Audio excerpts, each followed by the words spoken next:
Welcome to part 1 of the setup analysis featuring the hybrid setup of Signum Pro Firestorm 1.30 in the mains, and in the crosses we've got Isospeed v18, that's the 1.12 gauge.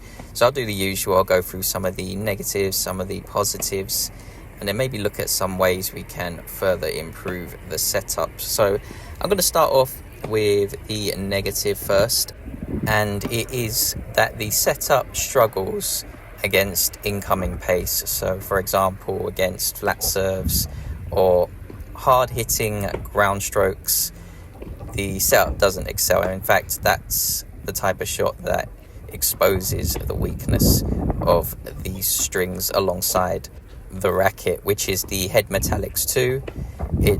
We know it's quite light in terms of swing weight and twist weight, so we don't really get that much help for our height and line control.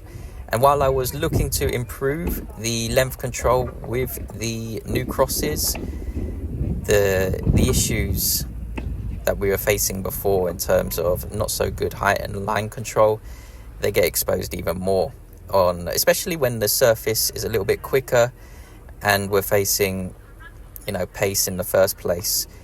It becomes very difficult to control the height and the line of the ball. And you can see, for example, some of these serves, they're quick, they're not searing pace, but even then I'm still struggling just to get the ball back. That's an issue because we're going into the winter months. We are going to be playing on slicker surfaces just because it rains quite a bit in the UK, and so that's something it's going to be on my mind. I'm not really sure how we can avoid playing against heavy serves, heavy ground strokes. That's the type of opponents that I'm coming up against. It's not like I can tell them, look, you can't use that shot. So I'm just going to have to accept that if I get into a situation where I'm presented with those challenges, that the percentages aren't going to be in my favor, and so I've got to try and avoid them as best as I can and look to utilize these strengths, which are the length control. So while we are talking about the length control, that was the reason I made the switch excuse me, to the Isospeed v18 in the first place. It was looking for a little bit more feel, and that feel in terms of the lower stiffness down to 180.0 pounds, it really does show. If you've got enough time to set up your shot, or you're playing on a surface that's reasonably slow, the setup really does excel. You can feel that extra length control, and you can go for a little bit more, whether you're on the baseline or especially inside the forecourt. That was the big one, because I really wanted to improve my play inside the forecourt, and that would give me access to more attacking strategies where I could put pressure on my opponents via coming into the net. So approach shots, like my slice is probably my best shot, so I can now use that slice in an attacking manner more often than I was able to with the previous setups. Try and come in behind those slices, come in behind those approach shots, and put pressure that way, knowing that I can hopefully put away the volley or the shorter ball if I'm presented with the opportunity. So it does also mean, even in defensive situations, I'm able to get the ball back to a length and neutralize from a lot of positions that maybe I wasn't as effective as with the previous setups. But again, if I'm in a defensive position where I'm facing a lot of pace, a lot of spin, not so much. But if I'm in a defensive position where the opponent has worked me side to side, then I'm able to use that extra length control to neutralize easier. So for example, I faced opponents that are quite skilled at using angles and breaking the sideline, drawing me outside of the court. But from that situation, I have access to both attacking and neutralizing strategies, so I can be aggressive from there if I feel like I need to be, if I need to mix it up, for example, or I can neutralize, whether it be with a little bit of height over the net or just hitting a regulation ground stroke deep to their baseline and really switching the pressure back onto my opponent. If they want to stay in front of the rally, then they're going to have to take a little bit of risk, because I'm able to put that ball within 2 feet of their baseline on a more consistent basis. So in defensive situations where I'm not faced with too much pace, I'm able to neutralize on a more consistent basis than I have been with my previous setup, thanks to that extra length control. And on to the next drawback of this setup.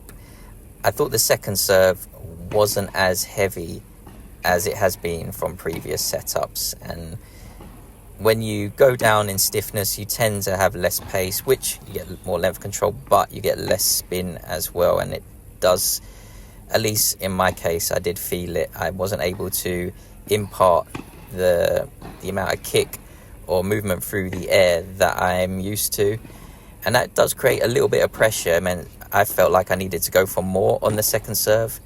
A few more double faults crept in, nothing to the point where it was a deal breaker, but that extra pressure, especially against opponents that like to step inside the baseline and take the second serve on, I definitely feel it, because I'm not able to get the kick off of the surface, the turn off of the surface, really to prevent my skilled opponents from taking advantage off of that second serve and starting the rally off in their favour straight away off of my serve, which is something I don't like, and I assume no one that plays tennis likes. So thinking about how to combat this with the setup, because there is more length control, I was considering the idea of maybe just pushing the serve through a little bit flatter, knowing that the ball tends not to go long as much as it has been in the past with the previous setups. That's something I could try. I didn't in these practice matches because I didn't know what to expect, to be completely honest. I didn't expect there to be such a dramatic drop in the amount of spin I could impart on the ball, and so I didn't adapt as quick as maybe as I should, and in hindsight it's obviously very easy, but yeah, perhaps I could push through the second serve, utilize that length control, and you know, if it's effective enough, I could even start off in a position where I'm ahead in the rally. But I've got to make sure that the double faults don't increase to the point where the percentages don't go up in my favour, or even worse, go down. So that's something I'm going to have to monitor.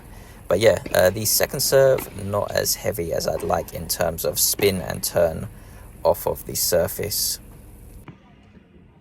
However, while we're on the topic of the serve, funnily enough, I felt like the first serve improved. If I had to guess, I think the percentage was roughly the same, or maybe up by 1 or 2%.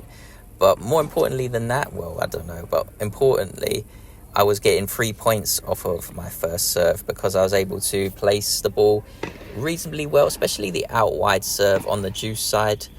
And if I wasn't getting 3 points, I was at least on most occasions able to start the rally off in my favour, so I can put pressure on my opponent off of my first shot after the serve. It's worth bearing in mind that these matches were played on quite quick surfaces. The first match, it was raining before we played, so the surface was quite slick.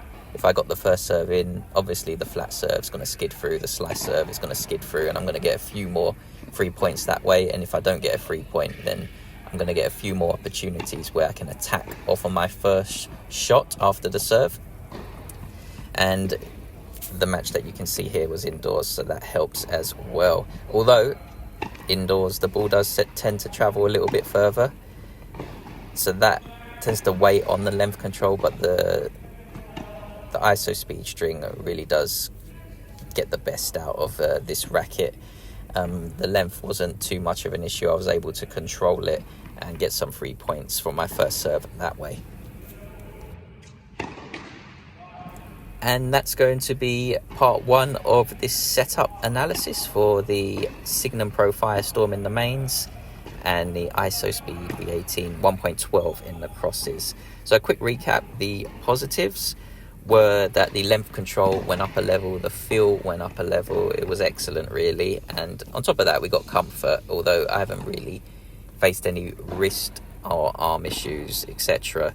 But of course, if you are in a situation where comfort is important, then this string definitely is one to consider.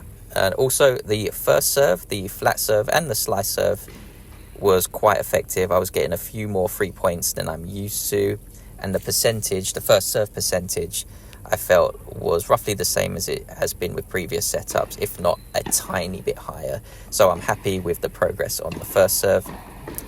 The drawbacks, well, it was the struggling against incoming pace and heavy ground strokes, because that height and the line control aren't great with the racket, and the deflection of both the mains and the cross strings are quite high. It does mean that we have a weakness there that I don't know if I'm able to mask, to be quite honest. It's just something you have to accept if you're playing with a setup like this.